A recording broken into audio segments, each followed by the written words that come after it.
Namasté, bienvenue sur la chaîne Bougourou Mario. Aujourd'hui, partie 35 du livre « Comment éveiller le rêveur ». Et nous poursuivons en ce qui concerne l'ego. Donc, là est tout le problème.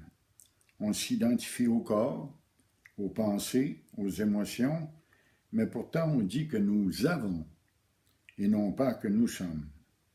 On s'identifie aussi à nos possessions matérielles, comme notre automobile, notre moto, notre style vestimentaire, nos réussites, notre fortune ou notre manque de fortune, etc. Tant que l'on s'identifie à ce qui est impermanent, on est malheureux. Heureux, mais de la mauvaise façon, parce que ces états vont et viennent. Ils ne sont pas permanents. Donc, le bien-être, le bonheur est un mal-bonheur. On n'est pas heureux, on est malheureux parce qu'on s'identifie à ce qui est impermanent. Si tu t'identifies au soi qui est permanent, ton bonheur aussi sera permanent. Et ton bonheur sera un bon bonheur, un vrai bonheur. C'est la vérité qui est cachée. Tu es conscience, tu es le soi. Rien de tout ce que tu as cru être toi jusqu'à aujourd'hui n'est ta vraie nature et ne peut te définir. Tu es le témoin, le simple spectateur de ce jeu, de ce spectacle. Non seulement le spectateur du jeu, de la comédie de la vie qui se déroule devant toi, mais aussi le témoin de ton corps, de tes pensées, de cet individu que tu croyais être. Tu n'es pas ce corps, tu n'es pas ces pensées. Voilà la vérité. Tu es la conscience universelle, le soi impersonnel, unique, la conscience de Dieu, de Brahman. Ton identité véritable est de nature divine. Encore la même et la même vérité, répétée et répétée, toujours et toujours. Nous devons nous en convaincre. C'est pourquoi il y a répétition et encore répétition. Cette conscience est une, elle est unique. Elle habite tout être, toute chose. On parle alors de non-dualité, de non-deux. Il n'y a pas un, il n'y a pas deux. C'est ça la différence. Il n'y a pas de deux, tout est. On pourrait comparer cela au chiffre 0, qui ne contient en lui-même aucun nombre. Il n'y a ni unité, ni non-unité, ni dualité. Il y a non-deux. C'est subtil, évidemment. Il faut s'aiguiser l'intellect un petit peu pour comprendre. Peut-être que certains diront que ce sont simplement des jeux de mots, mais pourtant c'est la réalité. C'est ça qu'il faut percevoir. Il n'y a qu'un, tout est un, il n'y a qu'un, il n'y a que lui, il n'y a que Brahman. Cette conscience est une, elle est unique. Dieu habite tout être et toute chose. Il est tout être et toute chose. Il n'y a rien d'autre que le soi. Tout est le soi. Il n'y a que lui. Il est être, conscience et béatitude. Par être, nous devons entendre tout ce qui est. L'arbre est, ni bon ni mauvais, il est. La lune est, le cheval est, le grain de blé est, et tu es toi aussi, lui, car tout est lui. Et tout est conscience, car sa nature est conscience, savoir, connaissance, soit l'acte de connaître. Voilà ce qu'est le soi. Il est béatitude, félicité, paix, amour, comme tu es joie et amour. Il n'y a jamais eu de différence ou de séparation.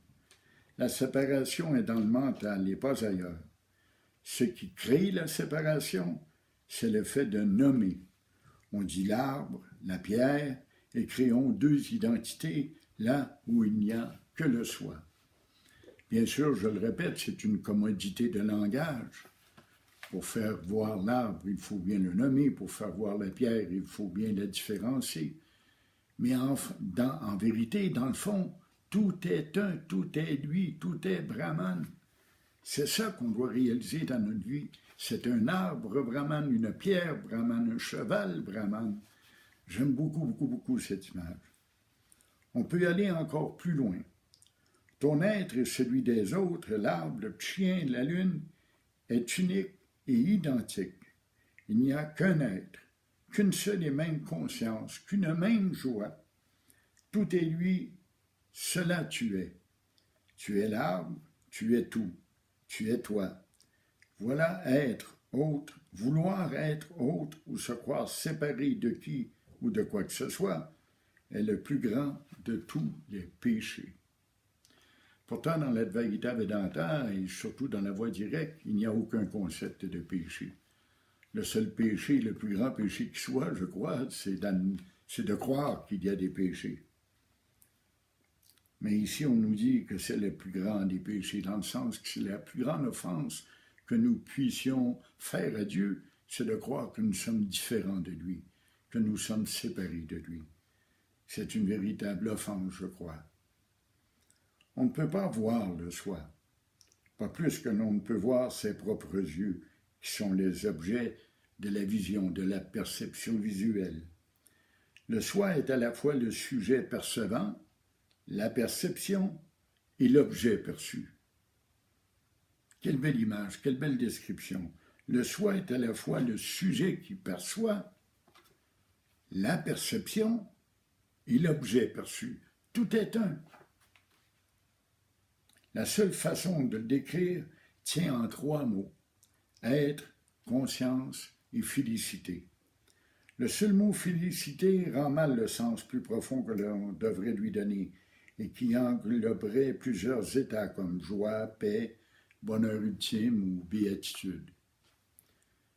C'est la seule façon qu'on peut qualifier le soi. Être, conscience, béatitude ou paix.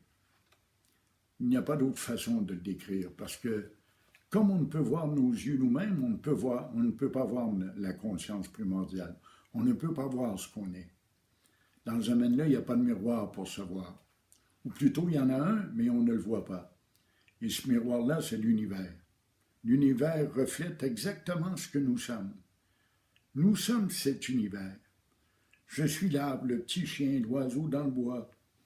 Je suis ce toto qui passe là sur l'autoroute. Je suis tous ces milliards d'êtres humains qui peuplent la planète et qui la détruisent petit à petit. Je suis le tout, je suis lui, je suis le soi. Et ce n'est pas prétentieux de dire qu'on est Dieu. Ce n'est pas le corps, ce n'est pas la pensée qui est Dieu. C'est le soi, la conscience universelle. L'expérience suggérée ici tient en peu de choses. Elle est simple, mais pas facile pour autant. Tant que nous ne sommes pas réalisés pleinement, nous devons revenir, reprendre forme, prendre un corps pour vivre le karma accumulé. C'est là que s'est formée l'image de l'enfer. Revenir, c'est l'enfer, puisqu'il n'y a pas de solution à cette vie. Il n'y a pas de but. La souffrance de l'ego est inévitable. C'est l'ego qui souffre et non pas le corps. Le corps peut connaître des douleurs, et quand on accepte ces douleurs, elles sont déjà beaucoup amoindries. C'est l'ego qui souffre. C'est l'ego qui est malade mentalement. C'est l'ego qui est déséquilibré et en désharmonie, en inharmonie avec le reste de l'univers. Quand l'énergie divine se condense, elle prend l'apparence de la matière, semble devenir solide, alors qu'on sait scientifiquement que tout est particule en vibration et en mouvement. Nous prenons alors forme, n'importe quelle forme, dépendamment du niveau d'évolution.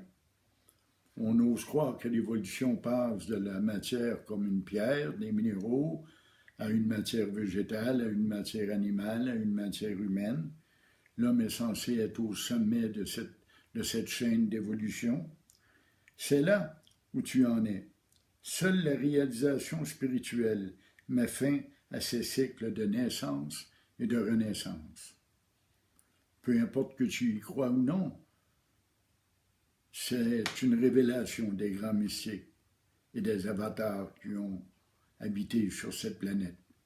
C'est ce qu'ils nous ont enseigné. Au début, nous devons le croire, mais Lorsque nous nous réalisons spirituellement, on en prend réellement conscience. On comprend comment ça fonctionne. Toutes les grandes religions et les maîtres enseignants prétendent ce fait. Cependant, certains l'ont occulté pour laisser place à des dogmes différents, répondant mieux à leur intérêt et leur objectif. Mais les faits demeurent. L'enfer, c'est de revenir encore et encore. L'enfer, c'est de revenir encore dans ce monde. Et le paradis, c'est de connaître la réalisation. Le paradis n'est pas loin, il est ce qu'on est, tout simplement. C'est aussi simple que ça. Ta vie entière, tu brûles le karma accumulé lors des vies précédentes, mais tu en crées aussi de nouveau. La renaissance est alors nécessaire. Tant qu'on produit du karma, on revient pour détruire et éliminer le karma accumulé. À la mort, il y a une période où le psychisme crée un rêve dans lequel il met tout en place pour une nouvelle renaissance. C'est là un domaine un peu plus complexe. C'est ce qu'on appelle une vie post-mortem. C'est ce qu'on appelle le rêve post-mortem. Peut-être es-tu en train de traverser cette phase présentement. Certains croient pouvoir entrer en contact avec ces entités. Quelle farce! Mais j'aime bien penser à l'idée que je suis en train de rêver, de faire ce rêve post-mortem. Peut-être qu'une autre incarnation se prépare. Ou peut-être que je ne me réincarnerai pas parce que je vais atteindre les plus hauts niveaux possibles, le niveau qu'on appelle de Parabrahman, le 5e étage, Surya Tita. Qui sait? Peut-être que c'est mon karma, peut-être que c'est le tien aussi.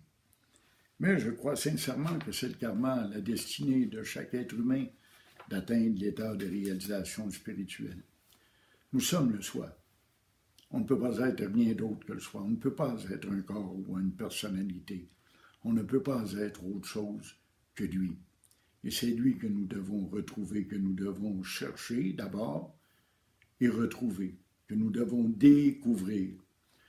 Comme on enlève nos vêtements le soir pour nous coucher, nous devons enlever cette enveloppe, ce sac de peau et d'os, afin de retrouver l'être véritable que nous sommes. Nous devons nous libérer de cette prison de l'ego pour redevenir le soi. Non pas redevenir parce que nous le sommes tout le temps, plutôt pour être ce que nous sommes. Être le soi, être lui. Tout est dans ce je suis, un je suis sans le je, le soi. J'adore cette image, j'adore cette affirmation. Alors vous savez que vous pouvez vous abonner à la chaîne Bougourou Mario et que vous pouvez me faire parvenir vos questions et vos commentaires à Bougourou, BOGOUROU, @gmail.com. À la prochaine.